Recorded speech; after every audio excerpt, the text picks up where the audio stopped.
नमस्कार, आप तमाम दर्शकों का न्यूज 69 भारत में स्वागत है। आप देख रहे हैं विशेष समाचार मनीष कुमार झा के साथ।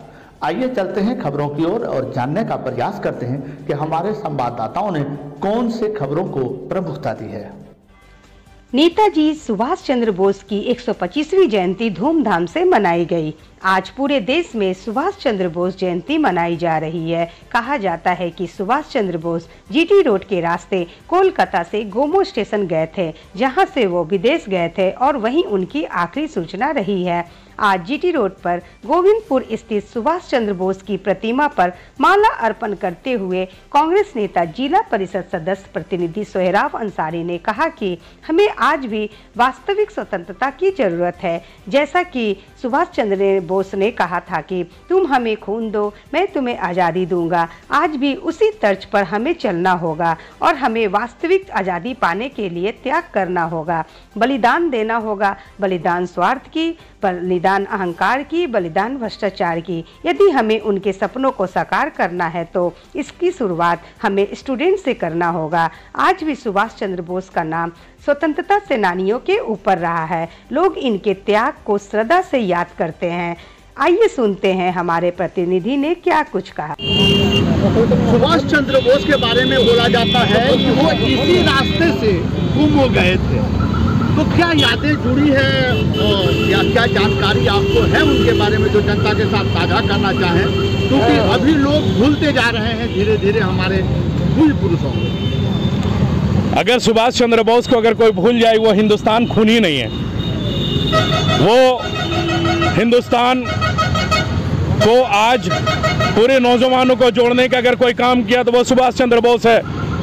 और हमारे खास करके आज हम लोग गर्व करते हैं कि हमारे गोविंदपुर से गुजर कर गोमो स्टेशन से वो लाश देखा गया, तो हम लोग ये गर्व महसूस करते हैं कि हमारे गोविंदपुर को वैसे चिन्हित वैसे पुरुष जो हमारे धरती पर कदम रखें और हमारे नौजवानों को ये जगाने का काम किया कि आप लोग हैं कि खून, तुम मुझे खून दो, मैं तुम्हें आज़ादी दूंगा, जो उनका नारा रहा। मैं नौजवानों को कहता हूं कि आज़ादी तो मिल चुका है, लेकिन आज हमारे क्षेत्र में कुछ वैसे लोगों जो बिचौलिया होने के कारण पूरे हिंदुस्तान को कब्जा किया हुआ है। इसीलिए मैं कहूंगा कि सारे नौजवानों को तो तुम्हें पसीना बहाने की जरूरत है, खून बहाने की नहीं। अगर तो आप पसीना बहाते हैं तो हमें आज़ादी मिलेगा। चाहे थाना स्तर पर भ्रष्टाचारी खत्म करना हो, या ब्लॉक स्तर पर भ्रष्टाचारी खत्म करना हो, या जिला स्तर पर भ्रष्टाचारी खत्म करना हो, जब तक नौजवान आगे नहीं बढ़ेंगे तब तक भ्रष्टाचारी मुक्त नहीं होगा।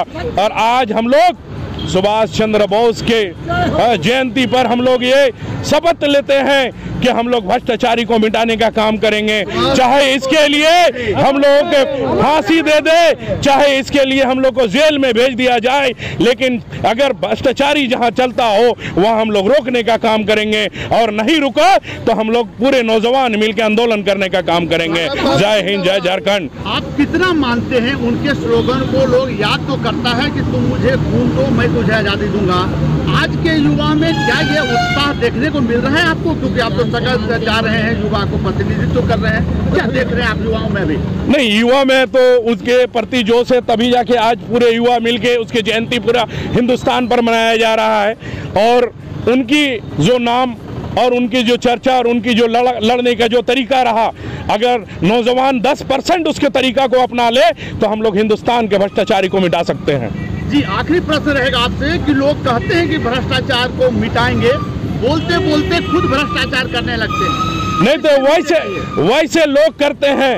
हम तो यही कहेंगे, मजदूरी करके खा लो, लोग पसीना बहाकर खा लो, लेकिन किसी भ्रष्टाचारी अगर फ्री खाने के लिए जिस दिन आदत डाल दोगे, उस दिन अपने आप को ये कहलाने पर छोड़ देगा कि हम भ्रष्टाचारी मिटा देंगे। मैं यही कहूँगा कि नौजवानों, हाजिरी खट लो, पसीना बहा लो, मजदूरी कर लो, सब्जी बेच लो, फल बेच लो, फ्रूट बेच लो, नौकरी कर लो, पढ़ाई लिखाई करो, खेल कूद कर कमा लो, लेकिन किसी के आगे हाथ फैलाकर भ्रष्टाचारी के साथ हाथ से हाथ मिलाने का काम ना करें। आज़ादी दिलाने के लिए अपने आप को कुर्बानी करना होगा, तभी जाके अपने बच्चों को आज़ादी दिला पाएंगे। और नहीं तो आज हमारे बच्चों को जो स्थिति है, भ्रष्टाचारी में डूब जाएगा और हम लोग आने वाला भविष्य में हम लोग अंधकार हो जाएंगे। आप मानते हैं कि हम लोग सही में आज़ाद हो चुके हैं? नहीं, ये मानते आजाद तो हुए, लेकिन हिंदुस्तान कुछ वैसे दलालों के कारण हम लोग गिरे हुए हैं। तो अपने घर में जो आज़ादी दिलाना है, उसके लिए हम लोग नौजवानों को आगे आकर आज़ादी दिलाना होगा। बहुत बहुत धन्यवाद आपका।